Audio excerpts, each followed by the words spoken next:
अस्सलाम वालेकुम प्यारे बच्चों, welcome to our Urdu channel Urdu Dars Adab. बच्चों, पिछली क्लास में हमने पढ़ा था अफसाने के सिन्फ में से चैप्टर बिजू का। अब तक हमारे 6 चैप्टर हो चुके हैं। आइए आज हम पढ़ते हैं सबक नंबर 7। ये सिन्फ है नस्र में यादें। नस्र की ये सिन्फ है जिसका नाम है यादें। उर्दू के कई अदीबों ने अपनी ज़िंदगी के अक्सर अहम तजुर्बात और वाक़यात को यादें के उन्वान से मुरतब किया है। यादें के बरक्स सवाने का दायरा वसी होता है। यादें उसी के ज़ेल में आती हैं, यानी जैसे सवानें होती हैं वैसे ही यादें होती हैं, लेकिन सवाने के अंदर तस्वीर कशी की जाती है और यादें में यादों का ही इंतखाब किया जाता है। जैसे कि आगे दिया है, सवाने में तरतीब व तसलसल पाया जाता है, जबकि यादों में सवानी तसलसल को कायम रखने की शर्त ज़रूरी नहीं। यादें कलमबंद करने वाला बहुत सी यादों में से महज उन यादों का इंतखाब करता है जो किसी न किसी पहलू से अहम, नुमायाँ और तवज्जो तलब होती हैं।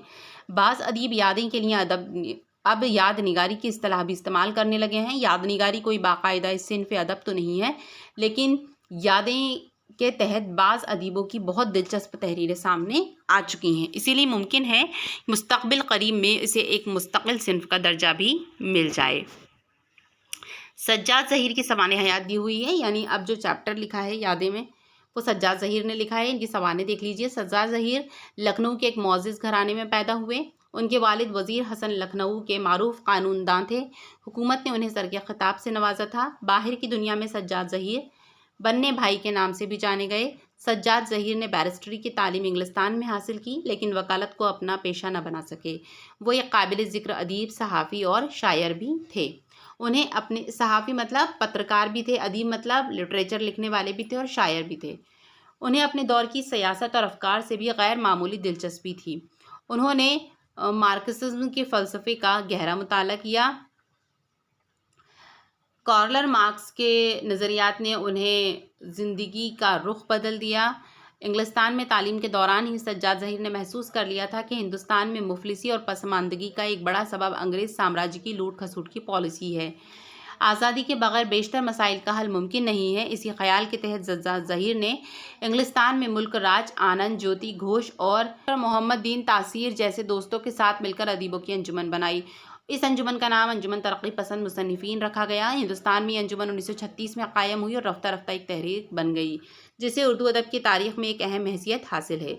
सज्जाद ज़हीर ने इंग्लिस्तान में रहते हुए कई अफसाने लिखे जो अंगारे के नाम के मजमूए में शामिल हैं। उनका नावल लंदन की एक रात अपने मौजू और तकनीक के लिहाज से बहुत मारूफ है। 1948 में वो पाकिस्तान चले गए। अपने सियासी नज़रियात की बिना पर वो हुकूमत के अताब का शिकार हुए और कुछ रोज़ जेल में रहे। वहाँ उन्होंने रोशनाई और ज़िक्र हाफिज़ जैसी अहम किताबें लिखीं।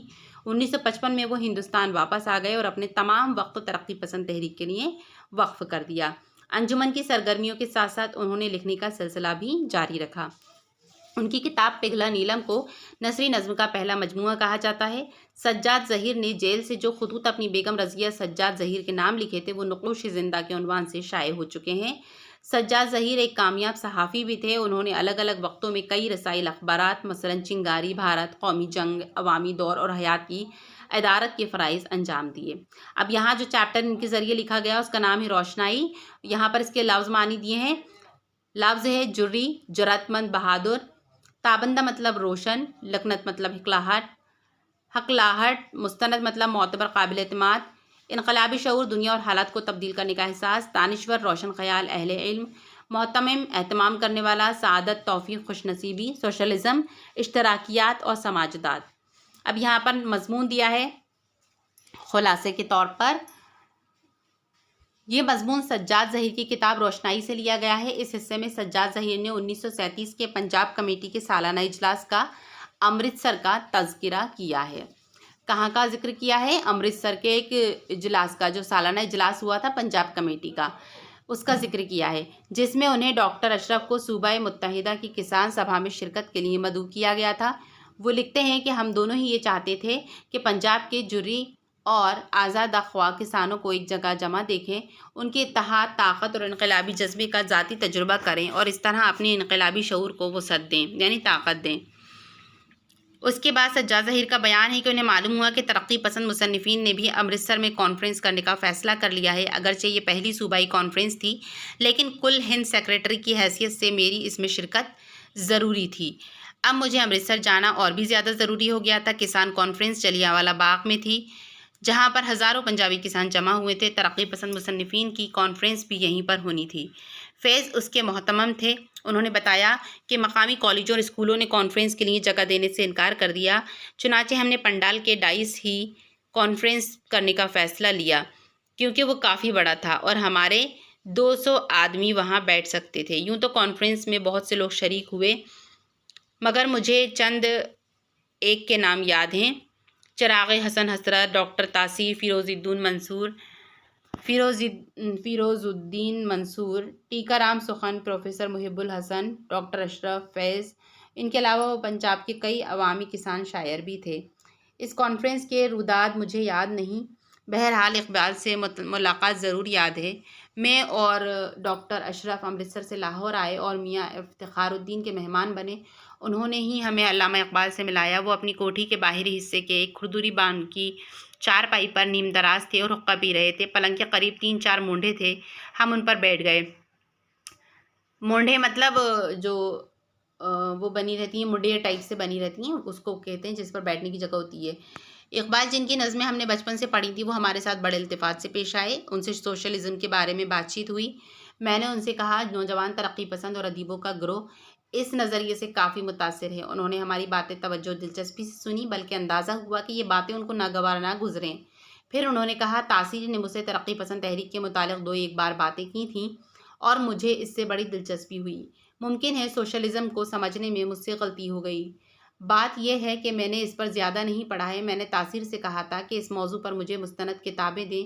مجھے ترقی پسند ادب یا سوشلزم کی تحریک کے ساتھ ہمدردی ہے۔ آپ لوگ مجھ سے ملتے رہیے۔ علامہ اقبال سے یہ بات چیت تشنہ اور نامکمل رہی۔ میں نے طے کیا کہ اگلی بار جب آؤں گا تو اقبال سے مل کر تحریک کے متعلق زیادہ وضاحت سے گفتگو کروں گا، مگر بدقسمتی سے اس کا موقع ہی نہ ملا، کیونکہ جب میں دوبارہ لاہور گیا تو اقبال صاحب اس دنیا سے رخصت ہو چکے تھے۔ تو یہ ایک یاد کے طور پر کہ ان کی ملاقات اقبال جی سے ہوئی تھی اور انہوں نے تحریک کے متعلق ان سے گفتگو کی تھی، لیکن جب وہ اگلی بار گفتگو کرنا چاہے تو ان سے گفتگو ہی نہ ہو پائی۔ تو یہ پنجاب کسان کمیٹی ترقی پسند مصنفین کی کانفرنس اور علامہ اقبال سے سجاد ظہیر کی پہلی ملاقات پر مبنی یادداشت کے اوپر مبنی مضمون تھے۔ ٹھیک ہے بچوں، سمجھ میں آیا؟ یہاں یہ اس کے اقتباس دیے ہوئے ہیں جو میں آپ کو نوٹس کے ذریعے سینڈ کر دوں گی۔ آپ اس کو اپنی کاپیز میں لکھ لیجئے گا۔ یہاں اس کے سوالات جوابات دیے ہوئے ہیں، کچھ مشقی سوالات جوابات بھی ہیں، یہ بھی آپ اپنی کاپیز میں لکھ لیجئے گا۔ تو آج کی کلاس میں اتنا ہی، اب مجھ کو اجازت دیجیے، آداب۔